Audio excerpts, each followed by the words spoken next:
Assalamualaikum warahmatullahi wabarakatuh. Selamat datang di Zidna Agrofarm.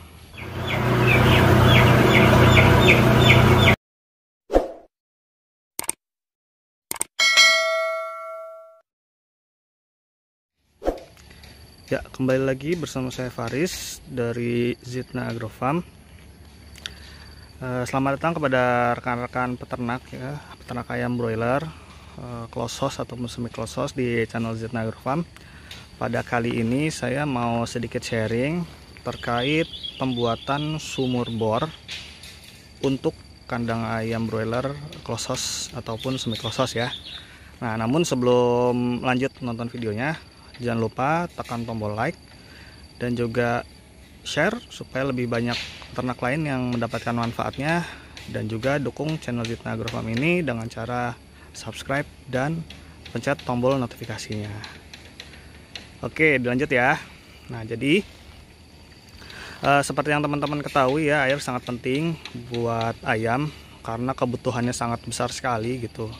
Mungkin sebagai perbandingan, kalau dengan bobot ayam 2 kilo gitu, katakanlah dengan FCR 1,5, berarti kebutuhan pakannya adalah 3 kilo. Nah, kebutuhan minumnya itu adalah 2 kali pakan ya. Bisa jadi berarti up to 6 kilo atau 6 liter air untuk satu ekor. Jadi tinggal dikali aja populasinya 10.000. Kalau 20.000 berapa, kalau 30.000 berapa, dan kalau 100.000 berapa gitu. Artinya besar banget kebutuhannya. Artinya kuantitasnya harus baik gitu ya, karena sangat besar kebutuhannya dan terus menerus. Kemudian yang kedua tentu kualitasnya juga harus baik gitu, karena kalau teman-teman tidak mau pakai treatment kaporit, tentu airnya juga harus baik. Nah, sebenarnya untuk kandang saya, nah ini kandang saya nih, nah itu di atas, ini kandang saya. Sebenarnya sih kita sudah pernah ya buat sumur bor gitu. Jadi waktu pertama kali bikin kandang atas nih, kandang yang sekarang ini, sebelum kandangnya jadi pun kita sudah ada inisiatif ya buat sumur gitu. Nah, sudah jadi waktu itu sekitar kedalaman 20 meter dengan menggunakan pompanya jet pump gitu. Namun awalnya keluar, cuman lama-lama hilang gitu airnya. Jadi bahkan ketika check-in perdana pun itu kita nggak pakai air dari sumur gitu, tapi pakai air dari aliran. Kebetulan di sini ada aliran dari mata air gitu. Jadi kita waktu itu mengandalkan itu dulu gitu. Ya alhamdulillah waktu itu masih bisa gitu. Cuman periode 2 udah nggak bisa. Kita dapat dari sumur galian gitu. Di sini kebetulan bagus, ada titik mata airnya gitu di bawah situ. Nah, di bawah situ ada kita buat sumur galian tuh sekitar kedalamannya 2 meteran gitu. 2x2 lah. Nggak dalam gitu. Memang hanya sumur galian, cuman airnya bagus. Nih, kalau mau lihat kayak gimana, nah ini. Nah, ini sumur jet pump saya ini yang galian pertama. Ini sekitar 20-an meter tapi gagal. Airnya hilang tiba-tiba, sudah keluar terus hilang. Nah, ini air dari sumur gali. Nah, seperti itu. Jadi kita sejauh ini ngandelin air dari sumur gali. Ini airnya tuh bening.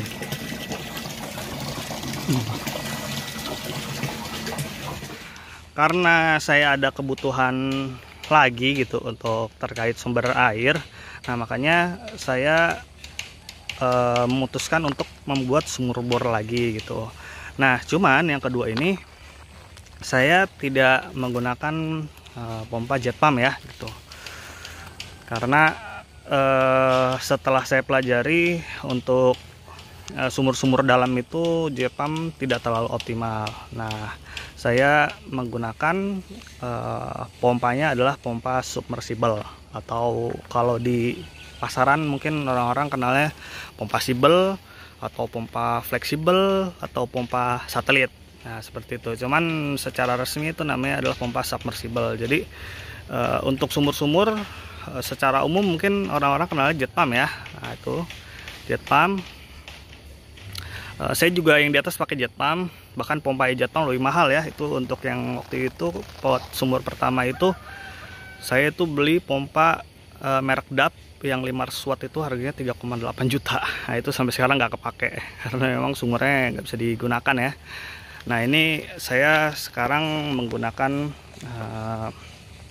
pompa submersible atau pompa sibel atau pompa satelit gitu. Nah kenapa saya menggunakan pompa satelit? Jadi yang seperti teman-teman tahu ya, kalau mungkin teman-teman ikuti video-video saya dari awal, saya tuh orangnya nggak mau ribet gitu, maunya yang mudah-mudah aja, yang praktis gitu, karena kan memang pengetahuan teknisnya terbatas gitu. Nah jadi kenapa saya memutuskan menggunakan pompa satelit atau pompa submersible ya. Nah jadi ada beberapa kelebihannya. Yang pertama itu alasan pertamanya adalah praktis, sangat mudah gitu, karena tinggal dicelup aja. Jadi pompa submersible itu adalah pompa celup ya. Jadi prinsipnya dia direndamkan di sumber air dan dia mendorong gitu. Kalau pompa jet pump dia kan karena dia di atas, jadi dihisap dan didorong gitu. Nah jadi praktis. Terus yang kedua, dia itu nggak berisik. Nggak berisik. Kenapa nggak berisik? Ya karena pompanya ada di bawah gitu, jadi nggak berisik kalau lagi dipakai. Kemudian ya selanjutnya kelebihannya adalah dia lebih kencang ya untuk mengeluarkan air ya, untuk mendorong airnya gitu. Jadi kalau dibandingkan dengan jet pump dengan spesifikasi yang sama, spesifikasi motornya maksudnya ya, katakanlah sama-sama 500 watt, itu debit yang dikeluarkan per menitnya itu lebih tinggi. Nah terus yang selanjutnya itu dia juga bisa digunakan terus menerus ya, jadi tidak panas gitu. Kenapa? Karena ya pendinginannya itu alami gitu, karena kan dia direndam sama direndam air gitu, jadinya tidak kepanasan di dinamo motornya gitu. Kalau pompa jet pump kan dia harus didinginkan ya. Kalau pompa submersible ini atau pompa satelit tidak harus gitu. Nah jadi ini bekas pengerjaannya. Nah ini alat-alatnya. Kemarin kebetulan pengerjaannya 6 hari. Kalau mau lihat seperti apa contohnya, nah ini ada di video berikut ini.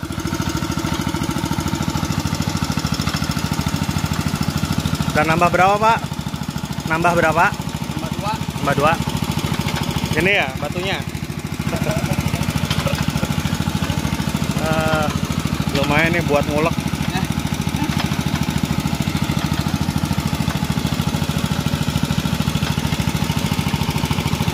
Itu alat buat ngebornya Pak? Aja. Ya. Kalau ini buat sirkulasinya? Ya. Sirkulasi.